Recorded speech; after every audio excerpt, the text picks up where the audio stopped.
Hello everyone, welcome to my new vlog. I am Shantanu Sinha और आज का मेरा जो वीडियो है वो बेसिकली उन इन्वेस्टर्स के लिए है जो कि यहाँ पे एंड यूज़ की जगह वो लाइफ टाइम रेंटल के अकॉर्डिंग अपना इन्वेस्टमेंट करना चाह रहे हैं और जो लगभग 30 से 35 लाख रुपए से अपना इन्वेस्टमेंट करना चाह रहे हैं और उनको ये नहीं है फॉर एंड यूज़ पर्पस हो, जो कि उनका as a lifetime rental आता रहे और रेंटल एप्रिसिएशन और कैपिटल एप्रिसिएशन भी उनका होता रहे।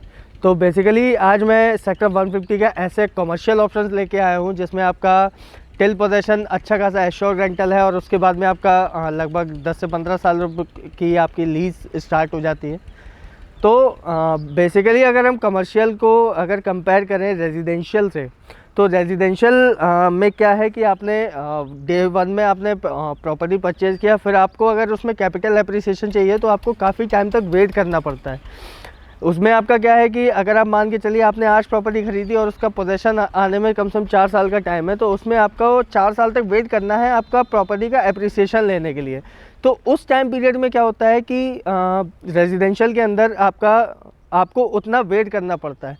आपने अगर 4 साल वेट किया तो 4 साल के टाइम में आपको एक बार भी मतलब ये नहीं है कि आपको रेगुलर इनकम आ रही हो।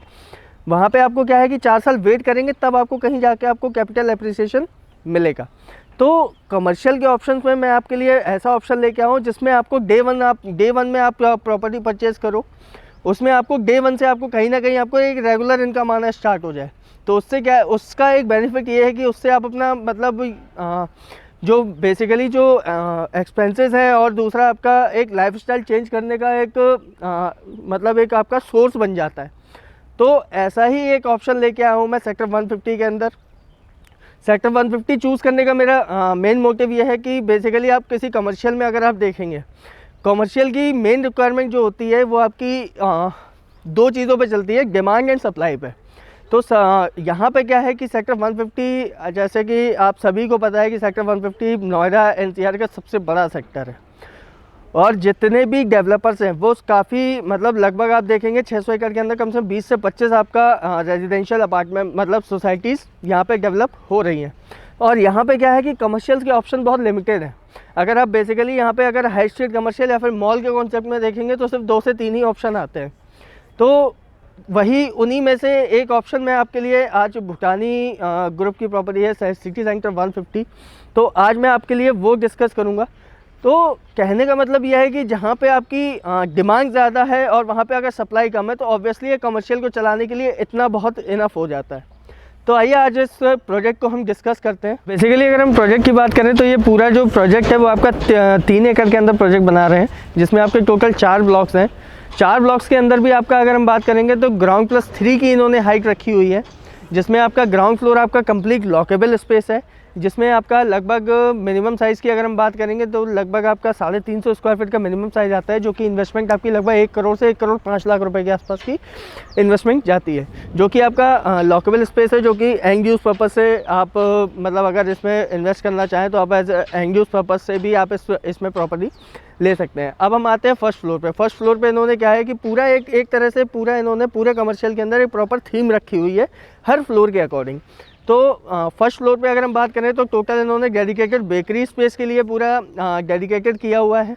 फिर इसके बाद में अगर हम सेकंड फ्लोर पे आते हैं, यहाँ से आपका क्या है कि अनलॉकेबल स्पेस स्टार्ट हो जाता है। अनलॉकेबल में अगर हम बात करेंगे तो अनलॉकेबल का मतलब ये होता है कि बेसिकली आपका एरिया एक पर्टिकुलर आपका लॉकेबल स्पेस की तरह ही रहेगा, बस उसमें क्या है कि कोई भी एक बड़ा ब्रांड आता है तो एक बड़े स्पेस की रिक्वायरमेंट होती है। तो जैसे मान के चलिए आपने अगर 200-300 स्क्वायर फीट की अगर कोई इन्वेस्टमेंट करी है, आपके जैसे अगर 4 इन्वेस्टर्स हैं तो उनसे क्या है कि उसकी जो लीजिंग राइट रहेगी वो आपकी बिल्डर के पास रहेंगी। तो उसमें क्या है कि बिल्डर को एक ईजी होता है कि जिसमें वो कोई भी बड़े ब्रांड को लेके आए और बड़ा स्पेस की जो रिक्वायरमेंट है उसको वो फुलफिल कर पाए। इसमें अनलॉकेबल में अगर हम बात करेंगे तो सेकेंड फ्लोर पे आपका प्रॉपर आपका वेलनेस में आ जाता है, जिसमें आपका जिम, स्पोर्ट्स एरिया, ये सारी चीजें इसमें होंगी। तो इसमें आपका लगभग अगर हम इन्वेस्टमेंट की बात करें तो लगभग 30 लाख रुपए से इन्वेस्टमेंट स्टार्ट हो जाती है, जिसमें आपका टिल पोजेशन 12% का रिटर्न एश्योर्ड रिटर्न दे रहे हैं। फिर उसके बाद में लगभग आपका अगर हम रेंटल की बात करें तो लगभग आपका अप्रॉक्स मान के चले तो लगभग 9% का ROI आता है कि जो ब्रांड के साथ में जो लीज होगी वो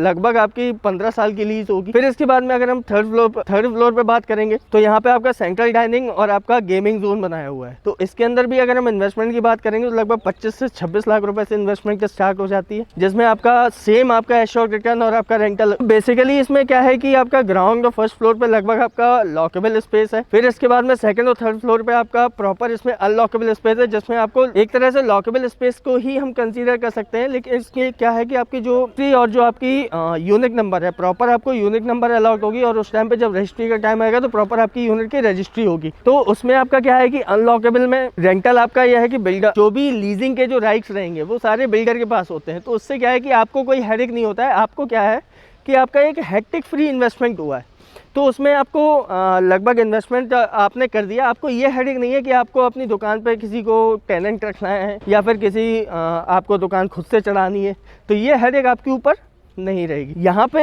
इन्वेस्टमेंट करने का मेन मोटिव ये है कि पूरा सेक्टर 150 के अंदर अगर हम बात करें, नोएडा का सबसे बड़ा सेक्टर है। और उसके बाद में यहाँ पे अगर हम नंबर ऑफ अपार्टमेंट की बात करें तो यहाँ पे पूरा एक तो इसकी जो लोकेशन है, लोकेशन इसकी बहुत अच्छी है बी ब्लॉक के अंदर। मतलब ये है कि ना ये सेक्टर के स्टार्टिंग में है और ना ही ये सेक्टर के बिल्कुल एंड में है। ये बेसिकली सेक्टर के बिल्कुल बीचों बीच सिचुएटेड है, जिसमें आपका सामने आपका शहीद भगत सिंह पार्क है, जो कि इस टाइम पे सेक्टर 150 का सबसे हॉट लोकेशन है। और यहाँ पे क्या है कि ये जो सामने जो इसका पार्क है वो लगभग 42 एकड़ का पार्क है। तो यहाँ पे पूरा एक तरह से एक कम्युनिटी गैदरिंग पॉइंट, सबसे बड़ा गैदरिंग पॉइंट है। और अगर हम इसके आसपास बात करें तो पूरा सराउंडिंग में आपका पूरा रेजिडेंशियल है। तो रेजिडेंशियल में आपका अगर हम देखेंगे तो रेजिडेंशियल आपके आसपास में, चाहे आप इसके बगल में इस पार्क में देख लीजिए, अंतरिक्ष देख लीजिए, सामने आपका महागुन मेडोज है, गोदरेज फार्म रिट्रीट है, समृद्धि है, फिर आसपास मतलब लगभग आपका क्या है कि यहाँ पे ज़्यादा मतलब बहुत ज़्यादा यहाँ पे हाई स्ट्रीट कमर्शियल के ऑप्शंस नहीं है। तो बेसिकली यहाँ के अगर हम बात करें यहाँ के लोगों की पॉकेट एक्सपेंस की, तो यहाँ पे अगर हम बात करेंगे तो सारे ही मतलब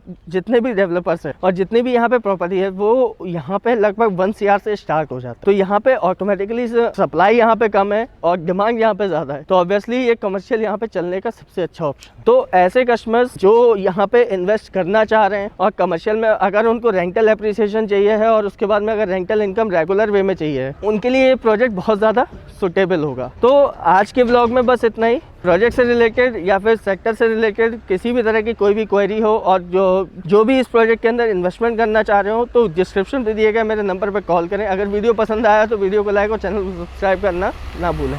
मिलते हैं अगले ब्लॉग में। Thank you.